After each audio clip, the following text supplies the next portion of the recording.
السلام علیکم دوستو، میرا نام ہے احمد اور آپ دیکھ رہے ہیں میرا یوٹیوب چینل۔ ہماری فریزل بینٹم چوزی بہت عرصے سے کھیلی تھی، تو آج میں نے اس کے لیے بھی ایک میل آرڈر کر دیا۔ میل کو پہنچنے میں ابھی کچھ دیر باقی تھی، اس لیے میں اپنے کیج میں آ گیا تاکہ میں اپنے ہوائی کبوتروں کو اڑا سکوں۔ میں نے اپنے کبوتروں کو بہت عرصے سے نہیں اڑایا تھا، اس لیے ان کے اڑنے کی عادت ختم ہوئی تھی۔ ان کو بہت عرصے سے نہ پکڑنے کی وجہ سے یہ مجھ سے بہت زیادہ ڈر رہے تھے اور مجھے ان کو پکڑنے میں کافی مشکل پیش آ رہی تھی۔ کیج میں نظر دوڑانے کے بعد مجھے 7 کبوتر ایسے نظر آئے جو میں نے اڑانے تھے۔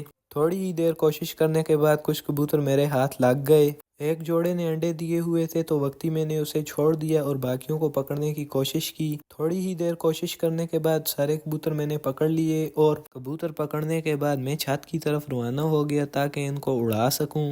اوکھے سوکھے راستے سے گزرتے ہوئے میں پہنچ گیا اپنی چھت پر، جہاں میں نے کبوتروں کو اڑانا تھا۔ میں نے سوچا کہ اڑانے سے پہلے آپ دوستوں کو ان سب کا ایک بار شوق بھی کروا دوں اور پھر ان کو اڑا دوں۔ آج میں اپنے کبوتروں کو کافی عرصے بعد اڑا رہا تھا، اس لیے یہ 3-4 گھنٹے سے زیادہ نہیں اڑ سکیں گے۔ پہلے جب میں اپنے کبوتروں کو روز اڑاتا تھا تو یہ والے جوڑے صبح سے شام تک اڑتے رہتے تھے۔ اس کے بعد میں نے دوسرے جوڑے کو پکڑ لیا، آپ اس کا بھی شوق کر سکتے ہیں۔ اس کے بعد میں نے اس جوڑے کو بھی چھوڑ دیا تاکہ یہ بھی دوسروں کے پاس پہنچ جائے۔ اس کے بعد میں نے پہلے والے جوڑے کی طرف نظر دوڑائی تو وہ بہت اوپر پہنچ چکا تھا، لیکن یہ والے بھی جلد اس کے پاس پہنچ جائیں گے۔ اس کے بعد میں نے تیسرے جوڑے کو باہر نکالا، ان میں سے ایک ٹیڈیوں کا بچہ ہے اور اسے آج میں پہلی بار اڑا رہا ہوں۔ اس کے بعد میں نے انہیں بھی چھوڑ دیا تاکہ یہ بھی اڑ کر پہلے والوں کے ساتھ پہنچ جائیں، لیکن ان میں جو ٹیڈیوں کا بچہ تھا وہ پاس ہی اڑنے لگا اور دوسرا والا اڑ کر اوپر چلا گیا۔ اس سیزن میں عقاب بہت زیادہ ہوتے ہیں، اس لیے اڑانے کے بعد ان کو دیکھنا پڑتا ہے۔ جب میں نے کارٹن میں دیکھا تو ایک ٹیڈیوں کا بچہ رہ گیا تھا، آپ اس کا بھی شوق کر سکتے ہیں۔ مجھے امید ہے کہ یہ بھی بہت اچھا اڑے گا۔ میں نے اسے بھی باقی کبوتروں کے ساتھ چھوڑ دیا تاکہ یہ بھی اڑ سکے۔ یہ ٹیڈی اکیلا تھا، اس لیے جلدی ہی بیٹھنے کی سوچنے لگا۔ میں نے جب باقی کبوتروں کو دیکھا تو وہ طور پر بھی بہت بلند ہو چکے تھے اور اڑنے سے ان کی تھوڑی بہت ورزش بھی ہو جاتی ہے۔ اس کے بعد میں بیٹھ کر کبوتروں کو دیکھنے لگا تاکہ کہیں عقاب ان پر حملہ نہ کر دے۔ 2 کبوتر تو مجھے دکھائی دینے لگے، لیکن 3 کبوتر مجھے کہیں بھی دکھائی نہیں دیے۔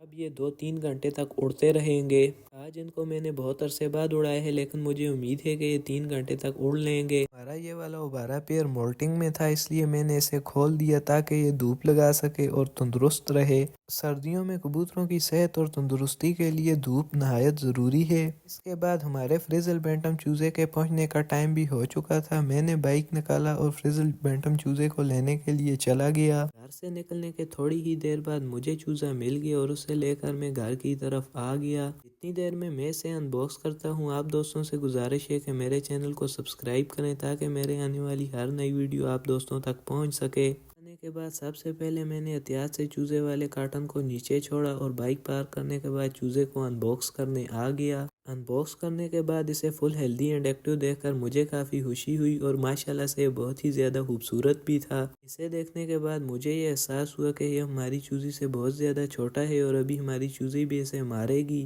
اس کی عمر 2.5 ماہ تھی، جبکہ ہماری چوزی کی عمر 5 ماہ سے بھی زیادہ تھی۔ تھوڑی ہی دیر بعد ہماری چوزی وہاں پر پہنچ گئی اور یہ اسے دیکھ کر وہاں سے بھاگ گیا۔ اس کے بعد میں نے اسے دھوپ پر چھوڑ دیا تاکہ اسے سردی نہ لگے، لیکن یہ جلد ہی دانے کھانے کے لیے نیچے اتر آیا اور مٹی میں سے کچھ تلاش کر کے کھانے لگا۔ یہ ہماری چوزی کی بچی ہوئی فیڈ کھا رہا تھا۔ میں نے سوچا کہ سفر کی وجہ سے یہ تھکا ہوا ہوگا، لیکن اسے تو زیادہ بھوک لگی ہوئی تھی، اس لیے میں نے تھوڑی سی فیڈ لا کر اسے ڈال دی تاکہ یہ کھا سکے اور پھر آرام سے بیٹھ جائے۔ آج میں اسے ہلکی سی دعا بھی پلا دوں گا تاکہ درجہ حرارت بدلنے کی وجہ سے یہ بیمار بھی نہ ہو اور یہ کسی قسم کی اور بیماری بھی نہ پکڑے اور آرام سے ہمارے سیٹ اپ پر بڑا ہو جائے۔ اس کے بعد میں نارویج کبوتروں کی طرف آیا جو دھوپ لگانے میں مصروف تھے۔ مجھے امید ہے کہ انشاءاللہ یہ پیر بھی جلد ہمارے پاس انڈے دے دے گا، کیونکہ یہ اب اپنی مولٹ پوری کر چکا تھا۔ ہمارا اوبارہ میل نیچے آ کر بیٹھ چکا تھا۔ بلی کہیں اسے اٹھا کر نہ شیکو پوتی ہو جائے، اس لیے میں نے سوچا کہ اب اسے بند کر دوں اور اسے آرام سے پکڑ کر سوچا کہ آپ دوستوں کو اس کا شوق کروا دوں۔ ماشاءاللہ سے یہ فل ہیلدی اینڈ ایکٹیو میل ہے اور اس کی لمبائی بھی کافی زیادہ ہے۔ اس کے بعد میں نے سیڑھی پر پلم کر پنجرے کا دروازہ کھولا اور آرام سے اسے پنجرے کے اندر چھوڑ دیا اور پھر دوبارہ سے پنجرہ بند کر دیا۔ ہماری بنٹم چوزی کو یہ چوزا بالکل بھی پسند نہیں آیا اور صبح سے اسے ادھر ادھر دوڑانے میں مصروف تھی۔ اس کے بعد ہمارے تمام ہوائی کبوتر بھی واپس آ کر درخت پر بیٹھ گئے۔ یہ اس طرح سے آ کر بیٹھے جس طرح میلوں کا سفر کر کے آ کر بیٹھے ہوں۔ ویڈیو پوری دیکھنے کے لیے آپ دوستوں کا بہت بہت شکریہ۔